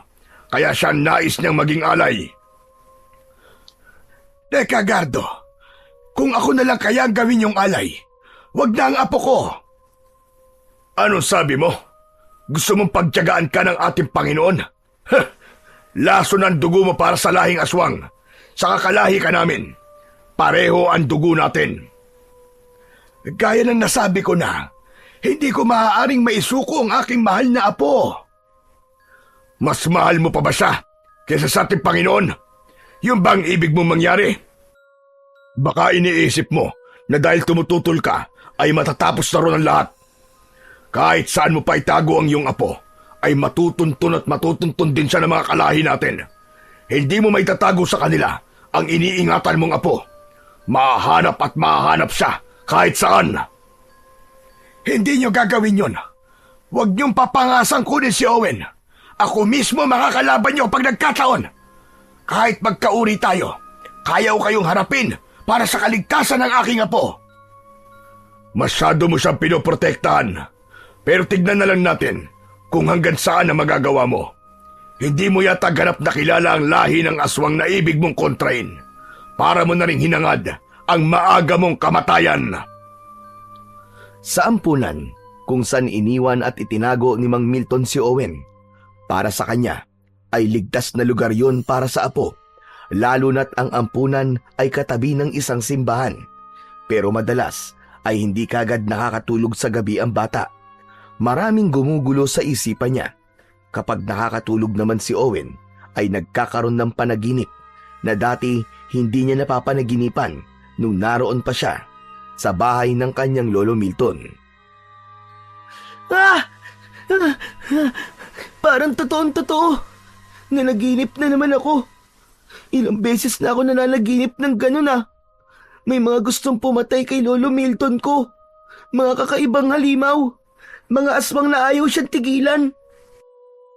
Ayoko may masamang mangyari sa Lolo Milton ko. Hindi ko siya pwedeng pabayaan. Hindi ako naniniwala sa mga sinasabi niya na ayaw niya na sa akin. Hindi totoo yun, nagsisinungaling lang siya. Sabi niya pabigat ako. Hindi totoo yun. Alam kong mahal na mahal ako ni Lolo Milton. Sigurado ako na may dahilan kung bakit niya ako dinala rito sa ampunan na to. Lumapit ang isang tauhan sa ampunan nang makitang nakaupo sa kanyang kama si Owen at gising pa ang bata. Hindi ka pa natutulog, Owen? Hindi pwede magpuyat. Nakatulog na po ko, kaya lang nagising po ko kasi po nanaginip po ko. Ganun ba? Kung ano man yun na panaginipan mo, hindi yun totoo. At kung nakakatakot yun, kailangan mo lang gawin ay mag-pray ka para hindi ka na ulit managinip na masama. O sige na, mag-pray ka na muna at bumalik ka na sa pagtulog, ha? Opo. Tumalikod na ang tauhan ng ampunan. Naniniwala si Owen na kailangan niya ang magdasal, pero hindi lang para sa masama niyang panaginip, kundi para din sa kaligtasan ng kanyang lolo Milton.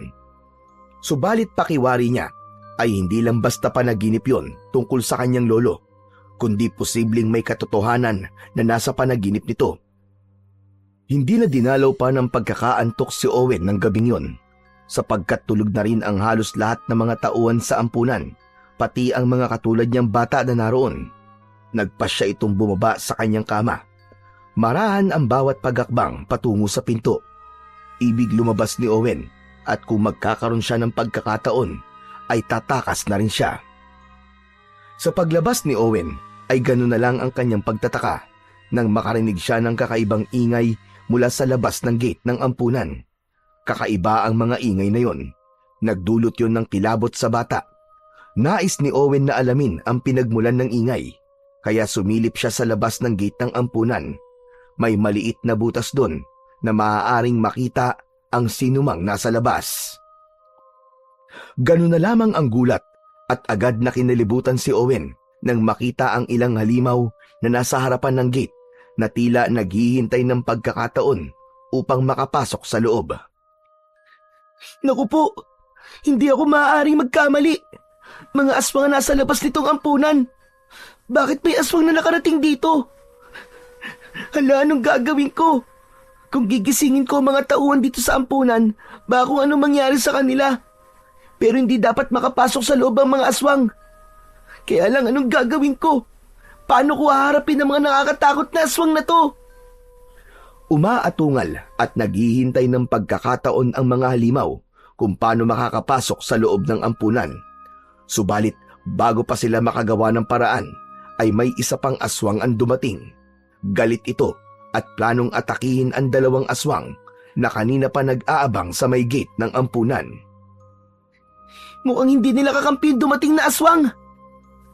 Kitang-kita ni Owen nang sugurin ng bagong dating na aswang ang dalawang kauri nito na nag-aabang sa gate ng ampunan. Nagpambuno sila, isa laban sa dalawa, subalit mas agresibo at palaban ang nag-iisang aswang. Pangil sa pangil, kuko sa kuko ang kanilang paglalaban. Bumangga pa sa pader na yari sa bakal ang mga nagpapambunong aswang. Malakas ang kalabog na halos masira ang gate na bakal. Kapwa sugatan ang mga halimaw, ang kanilang laway ay nagkalat at tumutulo na tila pagod na sila sa kanilang naging sagupaan. Subalit isa man ay ayaw magpaawat. Patay kung patay, tila yun ang nais nilang mangyari. Kilabot naman ang nararamdaman ni Owen habang nakasilip siya sa isang butas at pinapanood ang sagupaan ng mga halimaw. Wala pa rin gustong magpatalo at umurong. Hanggang sa isang malakas na ingay ang narinig ng nagpapambunong mga aswang. Tunog yun ng kampana ng simbahan, hudyat na mag-uumaga na. Kapwa na pahinto sa kanilang engkwentro ang mga halimaw. Napatingala sila sa kalawakan, kasunod ay nagkanya-kanya na ng takbo patungo sa kadiliman. Walang sino man ang nanalo sa labang yun, subalit isang bagay ang tiyak, kapwa sila may mga sugat. Ganap nang kinain ng kadiliman ang mga halimaw na kanina lamang ay nais magpatayan. Tanging si Owen lamang ang nakasaksi ng mga pangyayaring yon. Hindi na rin yun ipinaalam pa ng bata sa mga taga-ampunan. Saka hindi niya tiyak kung paniniwalaan ang mga sasabihin niya tungkol sa mga aswang na nakita niya. Samantala, nagngingit-ngit naman si Gardo habang hinuhugasan ng kakaibang uri ng langis ang mga sugat sa kanyang katawan. Isa siya sa mga aswang na naroon sa may gate ng ampunan, sapagkat gaya ng kanyang sinabi ay matutunto nila ang kinaroroonan ng apo ni Mang Milton. Hindi nga siya nagkamali. Agad nilang nalaman ang lugar na pinag-iwanan sa bata. Sa bahay ampunang yun, naroon nga ang apo ni Milton. Ang batang kailangan namin makuha para maging alay sa aming Panginoon. Kaya lamang, napurnada dahil sa pakikialam ng isang aswang na kauri din namin. At hindi ako maaaring magkamali na si Milton ang aswang na yon. Siya ang umadlang upang hindi kami magtagumpay na makuha ang bata. Pero hindi pa kami tapos. May iba pang pagkakataon. Ang mahalaga ay tsak na namin kung nasa ng bata. Kaya babalikan na lamang namin siya. At sa pagbabalik namin, ay dapat matiyak na namin na makukuha na namin ang apo ni Milton. Sa lugar ni Mang Milton ay muntik na siyang mapamura nang biglang sumulpot sa likuran niya at nagsalita si Aling Sebia. Ano ka ba naman, Sebia? Nanggugulat ka naman. Ikaw naman hindi ka pa nasanay sa akin, Milton. Patagal na akong ganire na bigla na labang sumusulpot. Pero dapat ay bumubusina ka naman. Nako! At gusto mo pa yata akong gawing kotse na kailangan bumusina pa. Ayoko lang na nagugulat ako. Paano na lang kung may hawak akong itak tapos ginulat mo ko? Baka natagpas ko ang leg mo. Hoy, grabe ka naman dyan. Hindi mo naman magagawa yun, ane. Kaya wag mo nang uulitin ang panggugulat sa akin. Teka, ano ba nangyari sa'yo at may mga sugat ka, Milton? Kanino ka bang nakipag-away, ha? Pwede ba, Sebia? Huwag ka na lang magtanong. Lahat na lang ipinakikialaman mo. Milton, nag-aalala lang naman ako sa'yo. Hayalat mo kang malalim ang mga sugat mo. Mamaya niyan kumapano ka. Gusto mo ba tulungan kitang gamutin ang mga yan? Hindi na. Okay na ako, Sebia. Kaya ko na ito. Saan ka nga ba kasi napaaway? Sabi ko na sa'yo, sa akin na lang yon. Saka wag mo na akong alalahanin. Ayos lang ako. Hindi ko ikakamatay ang mga sugat na ito. Si Mang Milton ang isa sa mga aswang na nakipagpambuno. Siya ang aswang na humadlang sa masamang pinaplano ng aswang na si Gardo dun sa bahay ampunan. Dahil gaya ng kanyang sinabi, hindi siya papayag na guluhin nila si Owen, lalo na ang kunin doon ng bata. Handa niyang itaya ang kanyang buhay para sa kaligtasan ng kanyang apo. Bagamat hindi tiyak ni Mang Milton kung hanggang saan niya kayang protektahan si Owen mula sa mga kampo ng dilim na nais kumuha sa bata. Dahil nga sa nangyaring pagpunta ng mga aswang sa ampunan, ay nakabuo ng pasya si Owen na pagsapit ng gabi ay gagawa siya ng paraan upang makaalis sa lugar na yon. Kailangan maipaalam din niya yon sa kanyang lolo at baka may maitulong ito para sa mga batang naroon sa ampunan. Kaya nagkunwaring maagang natulog si Owen ng gabing yon nang sumapit na ang hating gabi. At tahimik na ang lahat sa loob ng senter ay agad na bumaba ng kanyang kama ang bata. Tiyak ang kanyang bawat kilos. Dapat siyang makaalis sa lugar na yon dahil hindi siya maaaring basta dumaan sa gate sapagkat matitibay ang mga kandadong gamit doon kaya dumaan siya sa pader. May kataasan yon pero nakagawa siya ng paraan upang makadaan doon. Umakyat siya sa puno na halos nakadikit sa pader. Nang makaakyat doon ay itinali ang nakuhang lubid para makababa siya. Naglambitin siya sa lubid papunta sa kabila ng pader sa labas ng ampunan. Kaya malayang nakalabas si Owen. Hindi yun naging mahirap para sa kanya. Sa kuta naman ng mga aswang na pinamumunuan ni Gardo ay naghahanda sila ng isang pagsalakay. Hindi nila nagustuhan ang ginawa ni Mang Milton na pakikialam. Nagtamo siya ng mga sugat na muntik na niyang ikapahamak kaya kailangan niyang makaganti. Dahil alam na nila ang kinaroroonan ng apo nito kaya wala ng dahilan para buhayin pa nila si Mang Milton. Kahit kauring aswang man nila ang matanda ay walang kabayaran para sa kanila ang ginawang pagtataksil nito.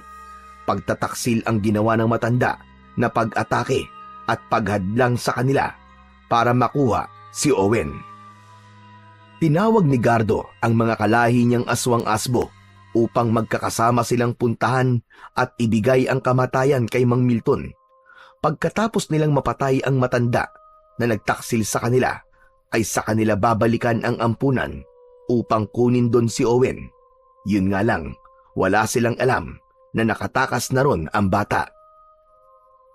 Samantala, mabilis ang bawat lakad ni Owen kahit madilim. Binabagtas ang daan patungo sa bahay ng kanyang lolo Milton. May kalayuan yon mula sa bahay ampunan na pinagdalhan sa kanya. Tila umayo naman ang tadhana at tamang pagkakataon sa bata. Isang jeep na may mga kargang gulay ang nakahinto na ang ruta ay patungo sa direksyong pupuntahan niya. Nagkakabit ng gulong ang driver nito, nakatulong ang isa pang lalaki. Sa tingin niya ay naplatan ang sasakyan kaya pinalitan ng gulong. Nagmamadali namang lumapit si Owen sa sasakyan. Malapit nang matapos ang pagkakabit ng gulong kaya kailangan makapwesto kagad siya sa likod ng sasakyan para makabalik sa baryo kung nasaan ang bahay ng kanyang lolo Milton. Saglit pa ay umandar na ang jeep. Nakapwesto na sa likod si Owen kasama ang mga gulay. Walang lingon-lingon ang dalawang lalaking nakaupo sa unahan ng sasakyan kaya hindi nila alam na may ibang pasahero na silang sakay. Patungo sa baryo na kinalakihan ni Owen ang sasakyan hanggang sa huminto ito sa lugar na malapit sa isang sementeryo. Tapat yon ng isang tindahan. Maaaring hanggang doon na lang ang jeep. Nang bumaba ang dalawang lalaki, ay mabilis ding bumaba ang bata. Lalakarin na lamang ni Owen ang pagpunta sa bahay ng kanyang lolo Milton dahil malapit na yon. Napadaan siya sa tapat ng isang sementeryo. Nang nasa tapat na siya ng sementeryo, ay hindi niya maipaliwanag na biglang bumigat ang kanyang mga paa. Hala, ano nangyayari? Ba't ganun? Parang ang hirap iakbang ng mga paa ko. Mabigat ikilos. Pilit na inaangat ni Owen ang kanyang dalawang paa, kaya lamang tila may humihila dito at hirap siyang iakbang. Ang bigat! Ang bigat ng mga paa ko! Subalit nanlaban si Owen. Pilit niyang nilabanan ang pamimigat ng kanyang paa. Hanggang sa maya-maya pa ay nawala yon. Nang maramdaman ng bata na wala na ang pamimigat ng kanyang mga paa, ay kumaripas na lamang ito ng takbo na tila nagtatayuan ng buhok sa kanyang katawan. Ang pangyayaring yon na naranasan ng bata ay merong nais ipahiwatig sa kanya. Samantala, sa lugar ni Mang Milton ay nagising siya sa ingay ng mga kakaibang tahol ng mga aso. Umaalulong ang mga yon. Ayon nga sa mga matatandang kwento, kapag umaalulong daw ang aso sa gitna ng gabi, ay nakakakita ito ng kakatuwang nilalang. Maya-maya pa ay nagkaroon ng hindi maipaliwanag na amoy na dala ng hangin. Ano bang amoy yun? Napakabaho! Amoy nabubulok! Hindi mapalagay ang matanda dahil sa mabahong amoy na yon, kaya lumabas siya ng bahay upang alamin kung saan ba yun nanggagaling. Kaya lamang, sa pagbukas ni Mang Milton ng pinto ng kanyang bahay, ay ganoon na lamang ang kanyang sindak dahil sa nabungaran. Maabagin langit! Anong nilalang ka? Ang baho! Naaagnas na bangkay ang nasa harap ni Mang Milton. Hindi siya maaaring magkamali. Isang uri ng aswang ang nasa kanyang harapan. Isa tong aswang amalanhig. Bumabangon mula sa libingan dahil sa isang misyon na hindi natapos gawin. Kaya bumangon ito upang tapusin yon. Tauhan ka rin ba ni Gardo na pinapunta rito para guluhin ako? Hindi niyo po ba ako nakikilala? Itay Milton! Teka, sino ka? At bakit tinatawag akong Itay Milton ng isang amalanhig? Ako ito, Itay Milton. Ang anak niyo. Ano ba sinasabi mo? Wala akong anak. Sandali. Clara? Ikaw ba yan, Clara? Opo, Itay Milton. Ako nga ito. Si Clara. Ibig mo sabihin naging isa kang amalanhig. Ibig sabihin, isa kang aswang. Opo, Itay Milton. Isang lihim na aking itinago sa inyo na nakamatayan ko na. Dahil ang nais ko'y iwan na rin ang ganong uri ng pagkatao. Subalit hindi madali. Pero pilit kong pinaglalabanan para sa aking katahimikan. Teka, bakit ka nagbalik? Anong dahilan? Para sa anak ko. Kailangan niya ang tulong ko ngayon, Itay Milton. Dapat ko rin maipasa sa kanyang taglay kong bertud na nasa loob ng aking katawan. Kailangan maibigay ko sa kanya para magkaroon na ako ng kapayapaan upang tuluyan na ako makatawid sa lugar na gusto kong puntahan na ikatatahimik ng aking kaluluwa. Teka, Clara, Ano bang bertud at sinasabi mo? Mula sa naaagnas na katawan ay may dinukot si Clara sa loob ng katawan niya. Ito, Itay Milton. Ang puting batong ito, ang bertod na tinutukoy ko. Mutya ng punong banaba. Makatutulong ito sa aking anak, lalo na kung may mga kampon ng kadiliman na nanggugulo sa kanya. Tama ka. Ginugulo nga ako ng mga masasamang aswang at nadamay si Owen. Sadyang madadamay siya. Dahil anak ko si Owen, kaya di ako magtataka. Nangangarim ng kampon ng dilim na maging alay ang aking anak. Tama, Clara. Ganun nga ang nais mangyari ng mga kampon ng kadiliman. Kunin mo na ito, Itay Milton, para sa iyong kaligtasan. Ang bertud ding ito, ang dahilan kung bakit nagawa kong labanan ang pagiging aswang ko. Kaya namuhay ako nang hindi ko ginamit ang kasamaan dulot ng aking pagiging aswang. Kunin mo na ito, Itay Milton. Sa tingin ko, ikaw ang masigit na nangangailangan nito para sa kaligtasan ng aking anak. Hinuha ni Mang Milton ang puting bato na sinasabing bertud. Pagkakuha ng matandang lalaki ay tumalikod na si Clara at lumakad ito papalayo. Habang naglalakad ito ay unti-unting nalalaglag ang mga bahagi ng nabubulok na laman ni Clara hanggang sa tuluyang maubos ito at tila nalusaw. Wala na ang amalanhig na si Clara nang mula sa likuran ni Mang Milton ay may humawak sa braso niya.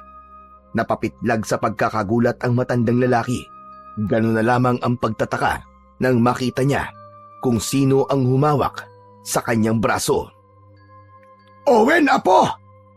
Lolo, para po kayo nakakita ng multo ah. Anong ginagawa mo ritong bata ka? Abay, paano ka napunta rito? Lolo, ayoko na po dun sa ampunan. Dito na lang po ako. Nako, ikaw talaga! Tumakas ka, no? Lo, dito na lang po ako sa inyo. Mas gusto ko po kayong kasama, Lo. Siya nga pala, kanina, may nakita ka bang kausap ko? Wala po. Nagtataka nga po ako dahil nakatulala po kayo tapos may tinitignan kayo sa kamay nyo. Owen, apo, ang inay mo. Ano po? Ang inay ko po, Lolo Milton? Lo, sabi niyo po, sanggol pa lang po ako, namatay na po siya. Wala ka talaga nakitang kausap ko kanina. Wala nga po, Lo. Hindi na ipinilit pa ni Mang Milton ang ibig na sana niyang ipaliwanag sa apo. Okay na rin na wala itong nakita. Halika po, sa loob tayo mag-usap dahil hindi ko nagustuhan ang ginawa mong pagtakas sa ampunan. Ikaw talagang bata ka, ang tigas-tigas ang ulo mo. Kasi po, Lolo, kaya rin po ako tumakas doon sa ampunan para humingi po ng tulong sa inyo. Kasi po delikado po mga bata doon sa ampunan. May mga aswang po na pumunta doon. Nakita ko nga po may mga aswang po na naglaban. Alam na ni Mang Milton ang tinutukoy ni Owen, kaya hindi na rin ito nag-usisa pa. Sila ni Gardo ang aswang na nakita ng apo. Nasa pag-uusap ang maglolo nang marinig nila ang pagpalahaw ni Aling Sebia na kanilang kapitbahay. Lolo, sigaw po ni Aling Sebia yun ah. May masamang nangyayari sa kanya. Hindi yun sisigaw ng ganun kalakas kung walang nangyayari. Nagmamadaling lumabas ng bahay ang maglolo. Kailangan nilang tulungan si Aling Sebia. Agad nilang nakita na napapaligiran ng mga aswang-asbo ang bahay ng matandang babae. Tama ang naging kutob ni Mang Milton. Pati na ang kapitbahay niyang si Aling Sebia ay idadamay ni Gardo sa gagawin nilang paghihiganti. Lolo, ang daming aswang! Humanda ka, apo. Tayo ang talagang pakay ng mga yan. Ano, Lolo? Tayo po! Oo, kaya halika na sa loob ng bahay. May kailangan tayong kunin doon para harapin ang mga aswang na yan. Nauna na si Mang Milton na nagmamadaling lumakad patungo sa kanilang bahay. Nakasunod naman si Owen na nasa isip pa rin ang pagtataka. Kinuha ni Mang Milton ang itak niya na ginagamit sa pagkatay sa mga palakang bukid, samantalang ang ibinigay naman niya kay Owen ay ang buntot ng pagi. Apo, alam mo ba na gamitin ito? Opo, Lolo. Kaya ko pong gamitin ang buntot ng pagi. Humanda ka at bago tayo lumabas ng bahay, kunin mo ang puting batong ito. Ano po ito? Candy po ba ito? Higit pa sa candy yan, Apo. Sige na, isubo mo na. Kailangan mo yan, Apo. Lalo na't kailangan nating harapin ang mga aswang. Isubo mo na, bilisan mo. Walang nagawa si Owen dahil sa pagmamadali, kundi ang isubo ang puting bato na isang bertud. Taglay nito ang mutya ng Banaba, ayon sa nanay ng bata na bumangon mula sa libingan. Naubo na tila nasamid pa si Owen pagkalunok sa puting bato. Handa ka na ba, Apo? Kailangan na nating harapin ang mga aswang para matigil na sila sa kanilang pananakot at panggugulo sa atin. Lumabas na ng bahay ang maglolo. Nakahanda na silang harapin ang mga aswang asbo na nanggugulo at nais kumuha kay Owen. Lubayan niyo si Sebia! Mga anak kayo ng Teting! Huwag niyo siyang idamay! Kami ng apo ko ang harapin niyo! Nandito kami! Lolo Milton, nakita na po tayo ng mga aswang. Mga kaapo, tsak nasusugod ang mga yan. Kaya humanda ka. Ano mang makikita mo at mga mangyayari, huwag na huwag ka magpapaapekto. Ang misyon natin ay harapin ang mga aswang na yan at talunin. Naiintindihan mo ba ako? Opo, Lolo. Naiintindihan ko po mga sinabi niyo. Bago pa umatake ang mga aswang na naroon sa harap ng bahay ni Aling Sebia, ay biglang nagkaroon ng pagbabago sa itsura ni Mang Milton at naging aswang ito. Subalit ang lamang niya ay may hawak siyang sandata na matalas na gulok upang mas maging madali ang pagharap sa mga kalaban. Dahil naman sa ipinalunok na puting bato ni Mang Milton kay Owen na isang uri ng bertud at taglay na mutya, ay nagbago rin ang anyo ng bata. Isang batang aswang na may hawak na buntot ng pagi. Ang maglolong aswang ay handa nang humarap sa mga masasamang aswang na pinamumunuan ni Gardo. Ang aswang na ang hatid ay kasamaan at kamatayan, samantalang ang misyon naman ng mga aswang na sina Mang Milton at Owen ay upang tapusin ang paghahari ng masasamang aswang. Nagsimula na ngang umatake ang masasamang uri ng aswang. Nagtalikuran pa ang maglolo upang protektahan nila ang bawat isa. Sa bawat pagsugod ng mga halimaw ay matinding pinsala ang mapapala nila mula sa matalas na itak ni Mang Milton. Humihiwa naman at lumilikha ng sugat sa katawan ng mapinsalang aswang ang bawat pagwasiwas ni Owen sa kanyang sandata na buntot ng pagi. Sige! Lumapit pa kayo mga damotres kayo para matikman niyo ang inyong kamatayan! O ano, mga pangit na aswang! Lumapit kayo dito! Sige, lapit pa! Para maramdaman niyo ang sakit ng hagupit ng buntot ng pagi ko! Gardo! Nasa na ang kayabangan niyo? Naduduwag na ba kayo? Kahit kailan, taksil ka, Milton. Hindi ka dapat naging kauri namin. Ama ka, taksil nga ako. Dahil matagal ko nang itinakwil ang lahi na pagiging masamang aswang. Kaya hindi ko papayagang magpatuloy pa ang kasamaan niyo. Ginawa mo pa talagang kakampi ang alaga mong bata. Dahil hindi ko papayagang maging katulad niyo siya. Lalo nang gawin siyang alay para lamang lumakas pa kayo. Hindi yun mangyayari. Lolo, tapusin na po natin ang aswang na yan. Alam kong isa po siya sa aswang na nagpunta sa ampunan. Tama ka, bata. Isa nga ako ron. Kaya magpasalamat ka at hindi ka namin nakuha ron. E di sana naging alay ka na sa aming Panginoon. Hindi mangyayari yun. Pangit! Tama na ang satsat. Kailangan wakasan na ang kasamaan nyo at paghahasik ng lagim, Gardo. Magkasamang umatake ang maglolo. Napakabilis ng mga pangyayari. Hindi na yun naiwasan pa ni Gardo. Bumaon sa katawan niya ang matalas na itak na hawak ni Mang Milton. Nakita yun ng ibang mga aswang na nais tumulong. Subalit sila naman ang hinarap ni Owen. Buong lakas at bilis niyang iwinasiwas sa ere ang kanyang hawak na buntot ng pagi. Humahagupit yun sa katawan ng mga natatamaang aswang at napapasigaw sa bawat latay na tumatama sa kanilang balat. Masyado kayo maukulit ha! Ang papangit yung mga aswang kayo! Ayaw nyo pa talagang tumigil. Kaya tikman nyo ang hagupit ng buntot ng pagi ko. Heto pa! Wari naglalaro na lamang si Owen at tuwang-tuwa sa paggamit ng buntot ng pagi na lumalatay sa katawan ng mga halimaw. Tagumpay naman si Mang Milton na gapiin si Gardo. Nakahandusay na ito at tila habol ang hininga. Totoo, naaawa kong makita kang nahihirapan, Gardo. Pero hindi na dapat binubuhay pa ang isang masamang nilalang na kagaya mo. Maawa ka, Milton. Bigyan mo pa ako ng pagkakataong mabuhay. At pangako, anumang kakayahan ko, ipapasa ko sa'yo. Ikaw na mangunguna sa mga aswang. Magiging sunod-sunuran ako sa'yo. Huwag mo na akong linlangin, Gardo. Kilalang-kilala na kita. Alam ko ang pagiging traidor mo. Kung pagbibigyan kita, malamang pagtalikod ko, tatraidorin mo ako. Totoo ang sinasabi ko. Maniwala ka, Milton. Maawa ka sa akin. Bigyan mo ako ng isa pang pagkakataon. Tama na! Tama na ang kadramahan mo! Itinaas ni Mang Milton ang matalas na gulok na hawak ng kanyang dalawang kamay. Sa kabuon lakas at mariin na itinusok sa katawan ni Gardo sa tapat mismo ng kanyang puso. Pumulandit pa ang masaganang dugo at kumalat yun sa lupa. Yun na ang kanyang kamatayan.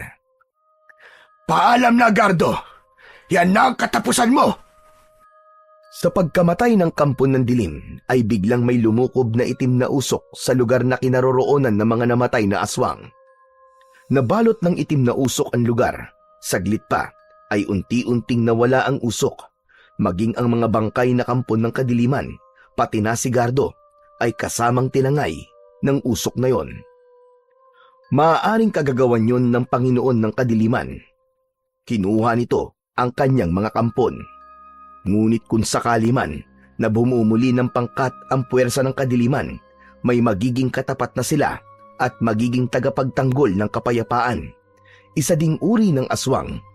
Yun ay sina Mang Milton at Owen, subalit hindi upang maghatid ng takot at lagim, kundi upang magpakalat ng kapayapaan at kaligtasan sa lugar na yon. Uri ng aswang na ang hangad ay kabutihan ng kapwa. Wala nang dahilan para ilayo pa o magkahiwalay sina Mang Milton at si Owen. Tapos na rin ang ikinakabahala ni Mang Milton na kukunin na masamang nilalang ang bata para gawing alay. Kapwa man sila may kakaibang pagkatao at katangian, pero iisang bagay naman ang meron silang pagkakapareho. Yun ay ang hangarin na makatulong at mapanatili ang katahimikan sa baryong yon. Higit sa lahat ay ang tunay na pagmamahal sa isa't isa na hindi mawawala sa kanilang puso, kakaiba man ang kanilang katauhan. Hindi tayo isinilang upang maging masama. Subalit dahil sa iba't ibang kadahilanan ay naliligaw tayo at nabubulid sa paggawa ng kasamaan at kasalanan. Kaya lagi nating isipin na mas mainam pa rin na gawin ang tama at kabutihan upang hindi ito ang maghatid sa atin ng kamatayan at kapahamakan.